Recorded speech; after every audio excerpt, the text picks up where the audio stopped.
involves the interplay of different political, not only with the different political forces, but also the structure of power derived from the constitution of a country. So the Indian constitution prescribes the structure of the state. Constitutionally, India has been described as a union of states, but it has adopted the federal form of government, and the rules of policy making in the center as well as in the state are found partly in the Constitution of India and partly in those aspects of political culture of a country which prescribes how the political activity should be carried on. So, the second set of rules may be more explicit in which has been embodied in the Constitution, but they also regulate the policy making process. Actually, public policy making is set within the environment of the country, the environment, the constitutional environment. It affects the policy making. And the preamble to the Indian Constitution, which has described India as a sovereign, socialist, secular, democratic republic, ensuring justice, social, economic and political, all governments, whether they are central government, state government or local government, they derive their powers from the people. So sovereignty of the people is the main principle, main ideology of the Indian constitutional system. Next point, please write down something. I will dictate 2 or 3 points. Policy making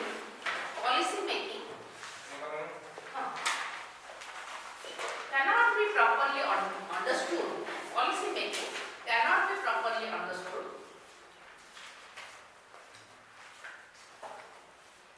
without the environment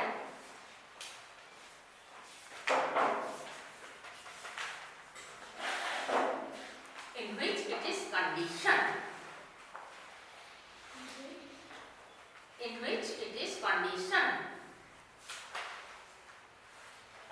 Demands for policy actions are made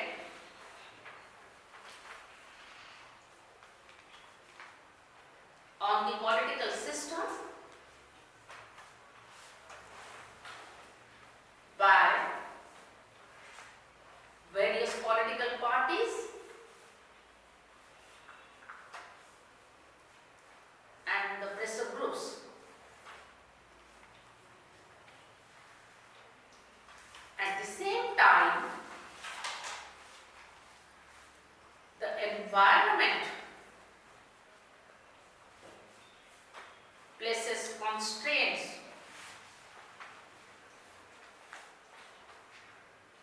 upon what can be done by the policymakers.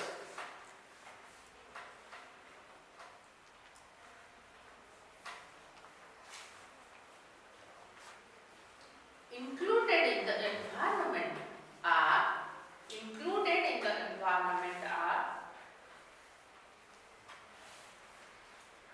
geographical characteristics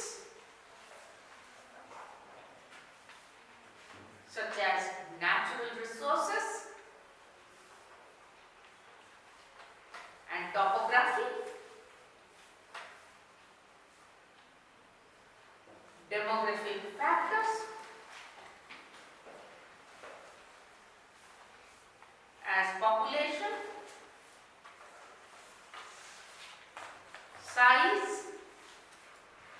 population size, age and sex, and other socio-politico-economic variables. So,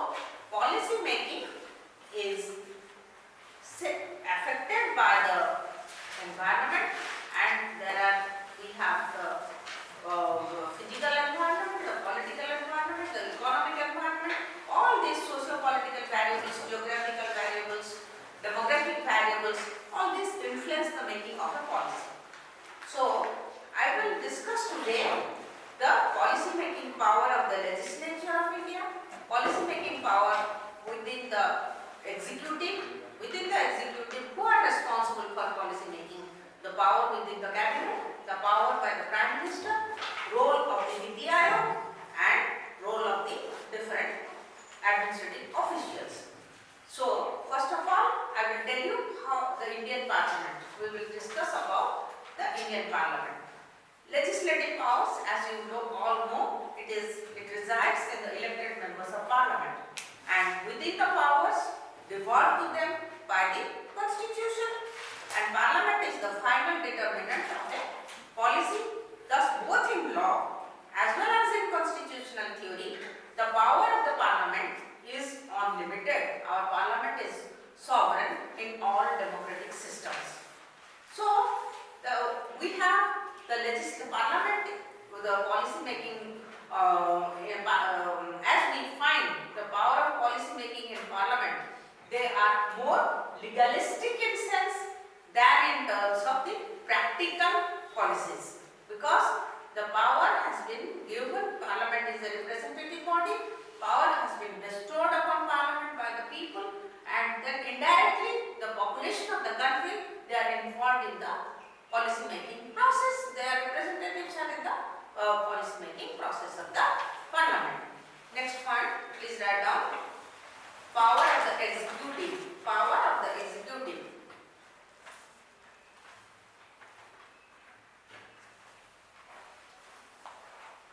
In a parliamentary system of government,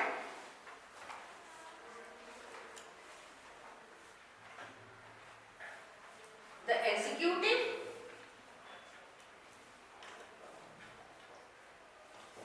plays a larger role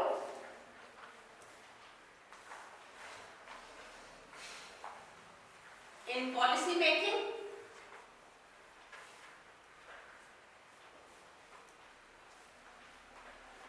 because of the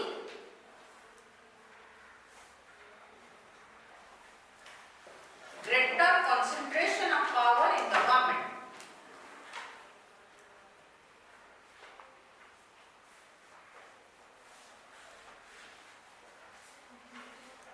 Greater concentration of power in the government.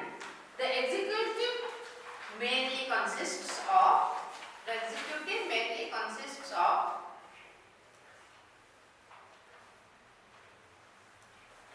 the President in India,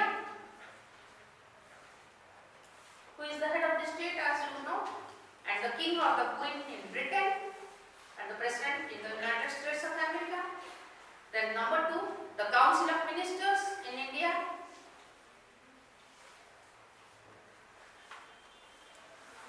Number 3, the different government servants who assist the Council of Ministers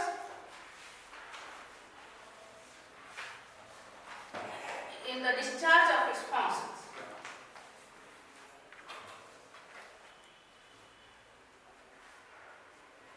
This system would provide competent leadership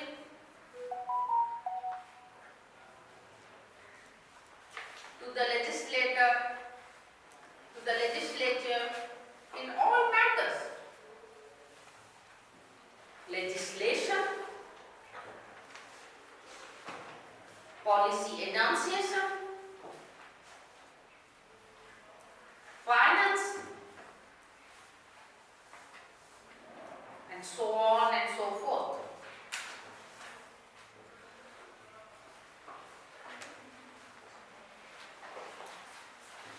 So, first is cabinet. As you all know, the cabinet is a small body, relatively a small body, consisting of 25 to 35 ministers, and the cabinet is led by the Prime Minister, and generally speaking, it is the cabinet which shapes the public policy in a country. And what are the sources of power of the cabinet? First of all, you please write down the first source of power of the cabinet. The first source of power of the cabinet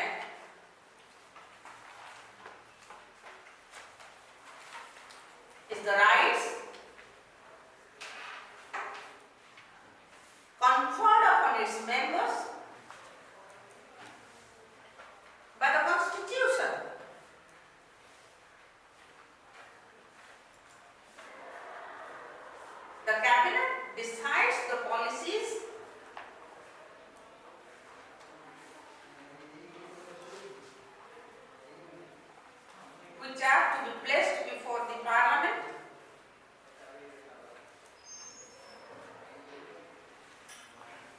for its approval.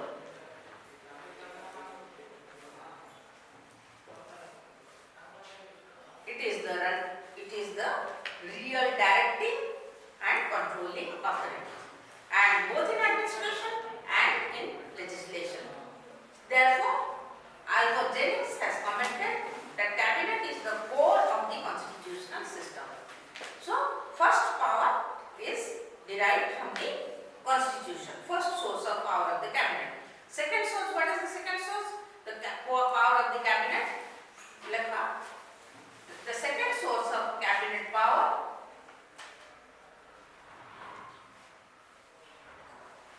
flows from the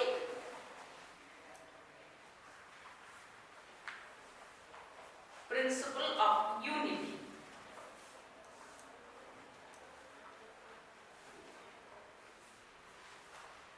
The cabinet acts as a collective body. As you all know, collectively, the collective responsibility is the characteristics of the parliamentary system of government. The Council of Ministers is collectively responsible to the lower house of parliament, the Lok Sabha. So, the cabinet acts as a collective body, and the principle of unity is the main characteristic of the source of power of the cabinet.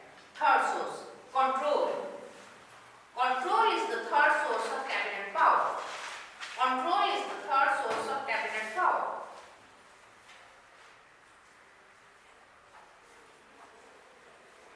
The cabinet is able to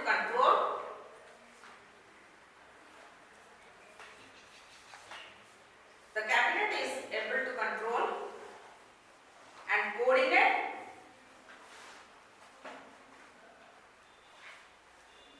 the work of the executive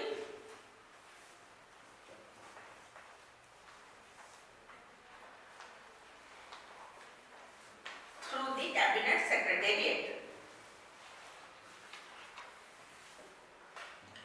As we all know, in India, the cabinet secretariat prepares the agenda of the cabinet meeting and takes the minutes, circulates the decisions, follows them up for action by different departments.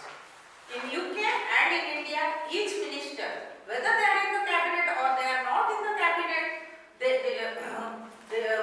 receives the decision of the cabinet, and it is his responsibility to instruct his department to implement the decisions, implement the policies taken by the cabinet. So control is the third source of power of the cabinet. Next, the fourth source of power is write down the party system. The party system